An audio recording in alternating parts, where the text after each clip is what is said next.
Hi, my name is Niko. I'm the CEO and co-founder of Calqulate, and I'm a SaaS CFO. And you're the reason why this whole entire thing is happening, basically, which is great.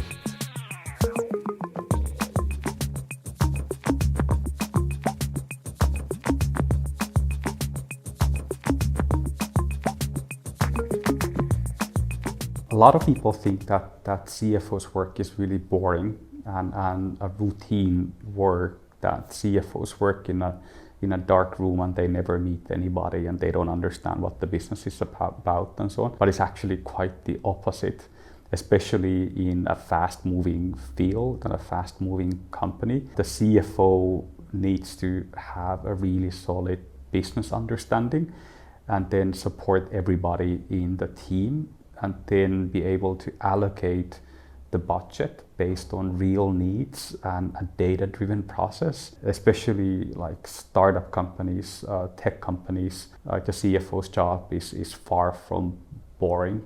Like you have to understand almost everything what the sales team is doing. So you understand, what's the bottom of the funnel, how does that impact the financial forecast. The same thing in the marketing team as well. Like there's probably easily 15 different roles in a marketing team. The CFO also needs to understand like what everybody is doing, and then how does the marketing funnel look like with those resources and with those tasks, that it has also the forecasted impact for revenue and profitability as well. And exactly the same process for customer success, development, product management, design, etc. It's quite the opposite of a boring job, I would say. Basically, it's very customer facing in a way, but the CFO's customers are actually partly investors and board members, but everybody in the organization. Actually, usually the CFO doesn't talk to real customers, the external customers, that much. You've recently had your eyes opened into the marketing world, I feel. Like I've seen a lot of excitement in you as you've been taking part in building the marketing department. Having had that experience, is there anything that you feel other CFOs might be sleeping on, so to speak? Like, is there something that you think like is going to be the next big thing for CFOs to start linking to cash flow and forecasting? Financial analytics depends on so much of data sources and different sources of analytics. And I feel that most CFOs have only started to look at those metrics separately.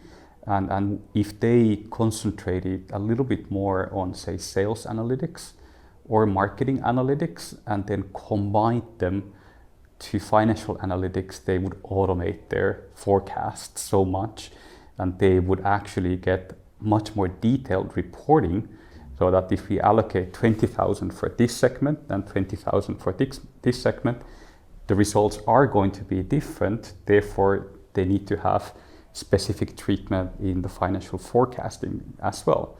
Because, for example, if the company is only starting to launching something in the US market, but already has a presence in the German market, and you allocate 20,000 euros on both markets, the German market most likely has a bigger impact and a more forecastable result than the US market, that probably is just the first testing that is done, and there might be a lot of waste of money. Startup companies experiment all the time. They experiment with new markets, new products, new features, pricing, etc. If you don't have data from previous experiments, it's really difficult to forecast as well. So then you kind of have to give different probabilities and different funnels for different experiments as well. Otherwise, your financial forecast doesn't really make sense. How do you and your CMO work together?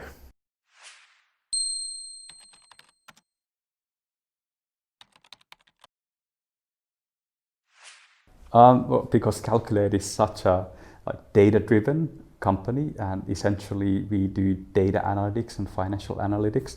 Everything needs to be measured So finance is usually measuring lagging metrics like revenue and EBITDA, expenses, and so on. And marketing is usually measuring leading metrics or leading indicators. So basically the elements that then lead to revenue and lead to other things, so lead to the lagging metrics.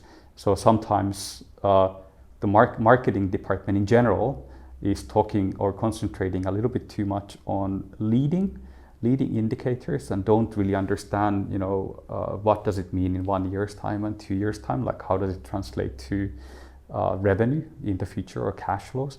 And the finance is concentrating on the actual numbers a little bit too much and trying to forecast revenue without the actual KPIs and the leading indicators that lead to the revenue.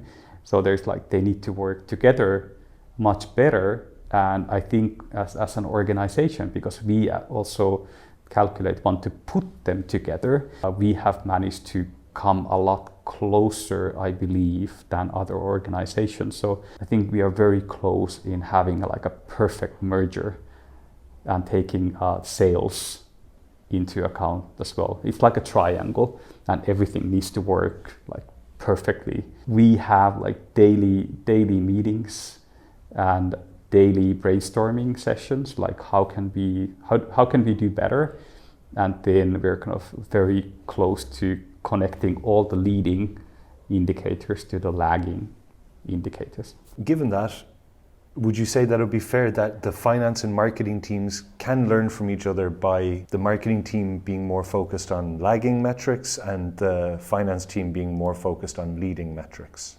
Would that be fair? Yes, at least they need to understand both worlds and both metrics, and then they need to understand how everything is linked. So I think the finance department needs to be in charge of the lagging metrics and the marketing department needs to be in charge of the leading metrics, but they need to connect all the dots together.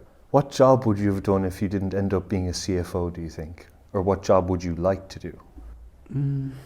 That's a really good question. When I was 16 years old, I wanted to become a chef. I've always loved cooking. I love food. That probably would have been one option.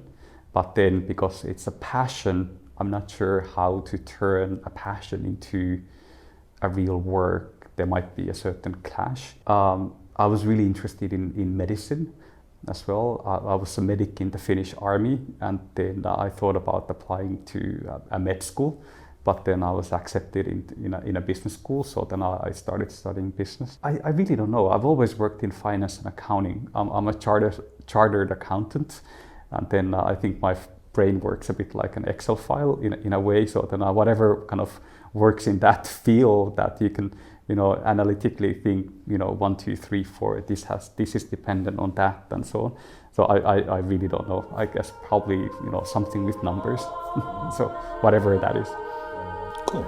Thank you, Niko. Seriously, yeah, that was really good.